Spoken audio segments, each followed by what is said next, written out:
Bismillahirrahmanirrahim. Assalamualaikum warahmatullahi wabarakatuh. Alhamdulillahirabbil alamin. Wassalatu wassalamu ala asrofil anbiya'i wal mursalin wa ala alihi wa sahbihi ajmain. Amma ba'du. Yang saya hormati, yang mulia Bapak dosen pengampu mata kuliah pengembangan kurikulum, Bapak Dadan Setiawan, Magister Sarjana Pendidikan Islam. Yang saya hormati teman-teman, Bapak, Ibu guru seperjuangan, yang insya Allah kita semua dimuliakan oleh Allah Subhanahu wa Ta'ala.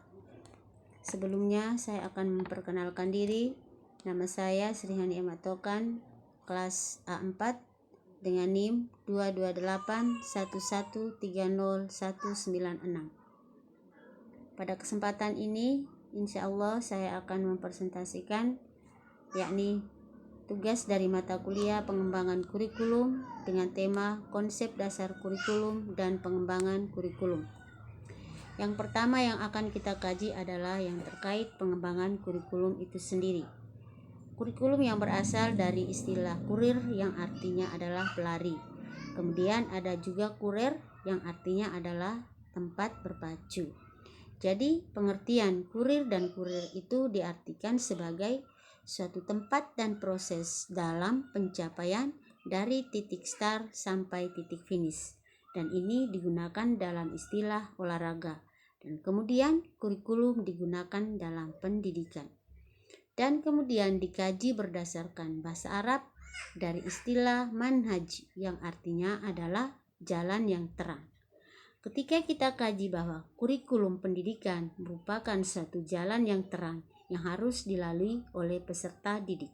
Nah, kita garis bawahi ada peserta didik. Jadi, kurikulum itu ada di setiap lembaga pendidikan itu bukan untuk guru, tapi untuk peserta didik. Kita dapat menyimpulkan bahwa posisi guru hanya sebagai fasilitator untuk mendampingi anak-anak dalam pencapaian perkembangannya. Dari pengertian tersebut, maka kita tarik ke fungsi dari kurikulum itu sendiri. Yang pertama, fungsi penyesuaian. Fungsi penyesuaian dalam arti bahwa individu hidup dalam lingkungan yang dinamis.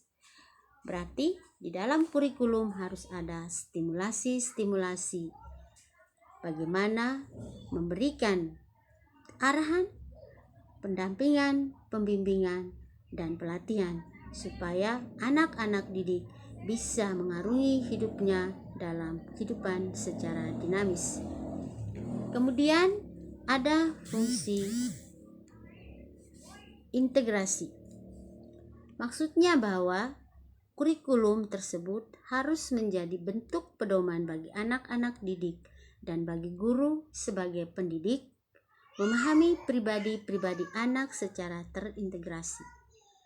Maksud terintegrasi di sini tidak hanya berpikir tentang saat ini, tetapi anak-anak pun harus bisa memahami bagaimana mengintegrasikan antara apa yang mereka pahami di dalam satu kelas dan apa yang mereka butuhkan sesungguhnya di dalam kehidupan nyata.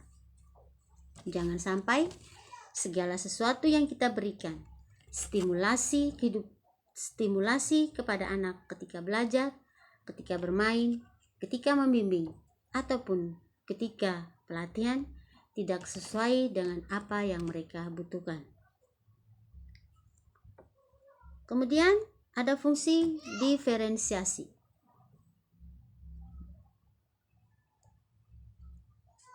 Ada istilah di dalam psikologi dinyatakan bahwa setiap manusia dinyatakan individual differences. Bahwa setiap manusia itu memiliki keperbedaan. Perbedaan harapan, perbedaan rasa, perbedaan pola pikir, tujuan, dan lain sebagainya. Pelayanan terhadap individu yang berbeda itu harus jelas dalam kurikulum pendidikan. Nah, maka dari itu salah satu dari fungsi kurikulum itu adalah bagaimana mempedomani dengan keberadaan anak-anak yang memiliki perbedaan. Kemudian ada istilah fungsi persiapan. Dalam hal ini bahwa kurikulum harus memiliki fungsi untuk mempersiapkan peserta didik kita, anak-anak didik kita, agar mereka siap untuk hidup di masa depan. Jika kaitannya dengan sekolah, minimalnya anak-anak harus siap masuk pada jenjang pendidikan selanjutnya. Itulah kurikulum. Kemudian ada fungsi pemilihan. Di dalam fungsi pemilihan ini, kurikulum itu harus memahami, tadi disampaikan, perbedaan setiap individu yang kemudian dihubungkan dengan setiap harapan anak-anak atau harapan manusia.